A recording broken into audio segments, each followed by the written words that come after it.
This question, two trains, one of the length 400 meter and another of length 200 meter, travel at 36 km per hour and 72 km per hour respectively. These trains are running on a parallel track. How long it will take them to cross each other if the trains run in opposite direction? सबसे पहले जब भी crossing of the train का question आता है तो मेरा formula बोलता है कि I will write time is equal to distance upon speed. Distance का रूल बोलता है अगर आप दो लेंथ ऑब्जेक्ट को क्रॉस कर रहे हो तो उसका एडिशन ही आपका डिस्टेंस होगा. तो यहाँ पे पहला लेंथ ऑब्जेक्ट है 400 मीटर का, दूसरा लेंथ ऑब्जेक्ट है 200 मीटर का. तो my numerator will be 400 plus 200 but that divided by what, the speed. और स्पीड अगर दोनों ऑब्जेक्ट मूविंग है तो उसके अंदर रिलेटिव स्पीड लगाएंगे.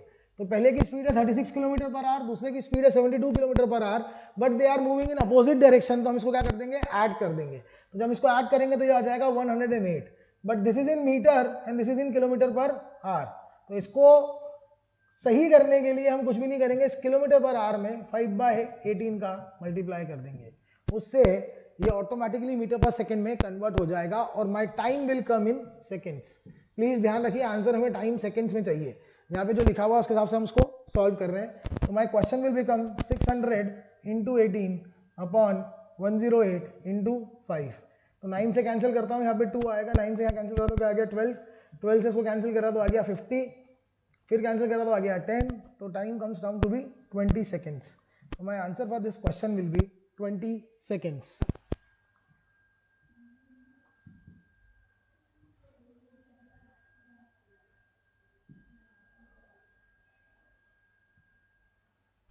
Next question, a train 120 meter long runs at a speed of 135 km per hour. How long does it take to cross a platform of 120 meter long? फिर से ध्यान रखिए, जब भी हम ट्रेन क्रॉसिंग की बात करते हैं तो हमारा फॉर्मूला होता है time is equal to distance upon speed.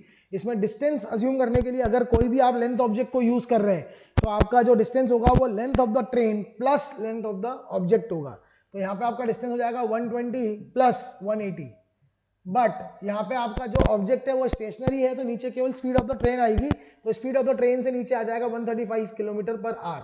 ऊपर की यूनिट मीटर्स में है, नीचे की यूनिट किलोमीटर पर आवर में है. तो इसको कन्वर्ट करेंगे वापस नीचे 5/18 से मल्टीप्लाई करके, जो कि डिनोमिनेटर का 18 है वो ऊपर आ गया न्यूमरेटर में. तो ultimately my questions come down to be 300 into 18 divided by 135 into 5. If I cancel 5 इससे तो आएगा 60, फिर 18 से तो नहीं हो रहा है, मैं 9 से कैंसिल कर रहा हूँ इसको. तो 9 से कैंसिल करने पे आ जाएगा 15, 15 से कैंसिल कर रहा तो आ गया 4. तो my time come down to be 8 second. Please remember, जब भी ट्रेन क्रॉसिंग की ऑब्जेक्ट करते हैं तो डिस्टेंस में आप अगर दो लेंथ ऑब्जेक्ट क्रॉस कर रहे हैं एक दूसरे को तो आप दोनों को ऐड करेंगे, और अगर स्पीड में दोनों ऑब्जेक्ट मूव कर रहे हैं तो नीचे रिलेटिव स्पीड का यूज करेंगे.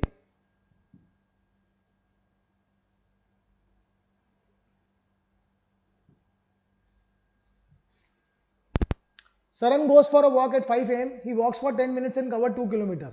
He then jogs back and starting point at a speed of 25% greater than his walking speed. How much time will it take in seconds to reach back to his starting point? Try to understand. इस question के अंदर ना मुझे distance निकालने की जरूरत है ना कुछ और करने की जरूरत है, दोनों टाइम डिस्टेंस ट्रेवल कांस्टेंट है. तो मेरी जो स्पीड है उसका जो रेशो है उसका इनवर्स किसका रेशो हो जाएगा, टाइम का.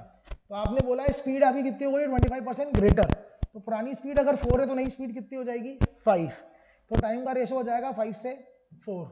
तो यहाँ पे आप क्या ले रहे हैं 10 मिनट ले रहे हैं. पुरानी स्पीड में जब टाइम था वो कितना था आपका 10 मिनट. तो 4 कितने के बराबर हो जाएगा 8 minute.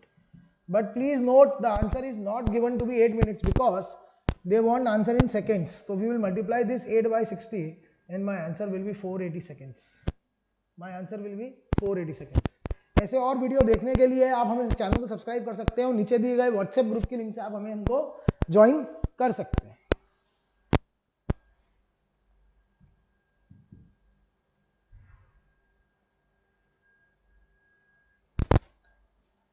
A constable is 150 meter behind a thief. The constable is running at 27 meter per minute and the thief was running at 12 meter per minute. How much time will the constable catch up with the thief? पहली बात check कीजिए, relative speed का question है, बहुत simple question है. Distance total जो travel करना है वो 150 मीटर का है. थीफ तेज भाग रहा है कि पुलिस, तो police is running at a higher speed then thief. तो ultimately this will be 27 minus 12. Indian police को अगर हम बात करते हैं तो शायद थीफ तेज भाग रहा होता है कि पुलिस, ये चेक करना बहुत जरूरी है. तो यहाँ पे हमें पता चल गया है कि thief is not running at a faster speed but the police is running at a faster speed, तो उसको कैच कर पाएगी। द डिस्टेंस देखेंगे आप तो सब चीजें यूनिट भी सेम है, ये भी मीटर में है, कोई दिक्कत नहीं है। तो 27 माइनस 12 करेंगे, आंसर आएगा 150 डिवाइडेड बाय 15। तो answer now come down to 10 minute, but they have asked in seconds, so it will be 600 seconds. ध्यान रखिएगा इस बात को, आंसर उन्हें सेकंड में पूछा है, इसलिए हमने उसको मिनट से सेकंड में कन्वर्ट कर दिया है।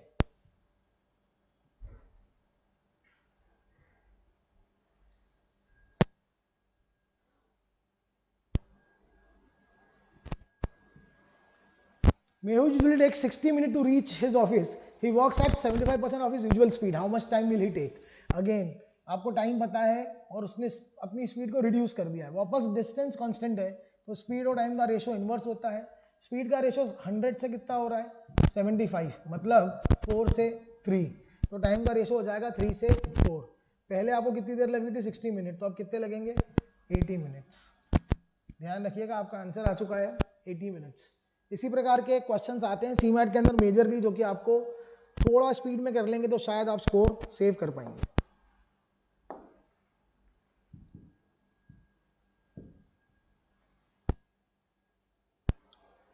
Ram and Shyam standing 200 meter apart, they start walking towards each other with their speeds in the ratio 3:2. Find the distance of their meeting point from where Ram started. तो ध्यान से देखिए आप, राम ने यहाँ से स्टार्ट किया है और श्याम ने यहाँ से स्टार्ट किया है। अब इन दोनों के बीच का जो डिस्टेंस है वो दिया हुआ है मुझे कितने के बराबर है। This distance is given to me as 200 metre apart. कितने मीटर अपार्ट है 200 मीटर अपार्ट।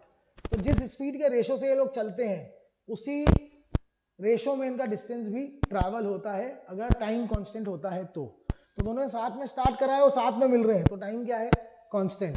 इसकी स्पीड 3 है, इसकी स्पीड 2 है रेशो में, तो 200 को 3:2 में डिवाइड कर देंगे तो ये डिस्टेंस आएगा 120 मीटर और ये डिस्टेंस आएगा 80 मीटर। तो शाम के एंड से 80 मीटर है मीटिंग पॉइंट और राम के एंड से 120 मीटर है। तो उन्हें पूछा है राम ने जहां से स्टार्ट करा था वहां से कितनी दूरी है, तो answer is going to be 120 metres.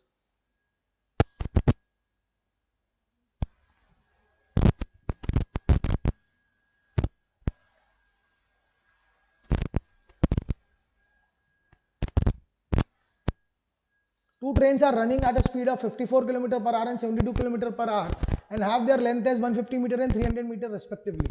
If the first train takes 15 seconds to cross the platform, find the time taken by another train to cross the same platform and round off to the next integer. तो question बहुत clear और simple है कि पहली train की speed है मेरे पास 54 and उसकी लेंथ है 150 और this train takes 15 second to cross the platform. तो ध्यान से देखिए आप, लेट्स से ट्रेन की लेंथ 150 है, वो एक प्लेटफॉर्म को क्रॉस कर रही है पहले केस में, तो उसकी लेंथ मान ली x and that is divided by what 54 और सेकंड्स में कन्वर्ट करना है इसलिए 5/18 का मल्टीप्लाई करना पड़ेगा and this is equal to what 15 seconds. तो इससे आपकी लेंथ ऑफ द प्लेटफॉर्म आ जाएगी, 18 से कैंसिल कर देता हूँ 3 आ जाएगा, 3 15 15 15 जा 225, तो 150 plus x is equal to 225, तो x की वैल्यू आ जाती है 75 मीटर। अब मुझे मालूम पड़ गया मेरा प्लेटफॉर्म कितना बड़ा है, my platform is 75 metre long. दूसरी ट्रेन जो कि 300 मीटर लॉन्ग है वो इसी प्लेटफॉर्म को क्रॉस कर रही है, तो my new equation will be 300 plus 75 and that divided by 72 into 5 और ऊपर क्या आ जाएगा 18। तो 18 से कैंसिल करेंगे इसको क्या आ जाएगा 4, तो 300 plus 75 is 375 and that divided by what 20। So this is your answer somewhere around 37.5 divided by 2, so it will become 18.75. So इसको नेक्स्ट इंटीजर में मार्क करने की बात करिए तो हम मार्क करेंगे 19 seconds. Please make a note, हम इसका आंसर क्या मार्क करेंगे 19 seconds.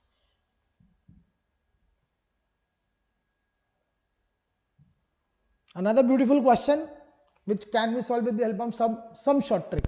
A bus travels 150 km in 3 hours. So I can say 150 km in 3 hours, my average speed is 50 km per hour. And after that, it covers partly at a speed of 80 km per hour and partly at a speed of 40 km per hour. Find the distance travel at a speed of 80 km per hour. तो इसमें मैं mixture relation use कर लेता हूँ। यहाँ पे 80 है, यहाँ पे मेरा एवरेज जो है वो 50 है और मेरी दूसरी जो स्पीड है वो कितनी है 80 एंड 40। तो एलिगेशन लगाने से मेरे पास में यहाँ पे आता है 30 यहाँ पे आता है 10। एलिगेशन में क्या करते हैं हम, इसका डिफरेंस जो होता है वो लिखते हैं। 40 और 50 का डिफरेंस 10 है और 80 और 50 का डिफरेंस 30 है। माइनस प्लस से कोई फर्क नहीं पड़ता है, केवल डिस्टेंस की वैल्यू लिखते हैं। The ratio becomes to be 1:3। Ratio आपका कितना आ जाता है 1:3। बट ये रेशो किस चीज का आता है, ये रेशो आता है टोटल टाइम का। ये रेशो किस चीज का आता है, टोटल टाइम का। तो 1 और 3 टोटल कितना हो गया 4। आपका टोटल टाइम टेकन कितना है 3 आवर्स। तो 4 इज इक्वल टू 3 आवर्स और 180 मिनट्स।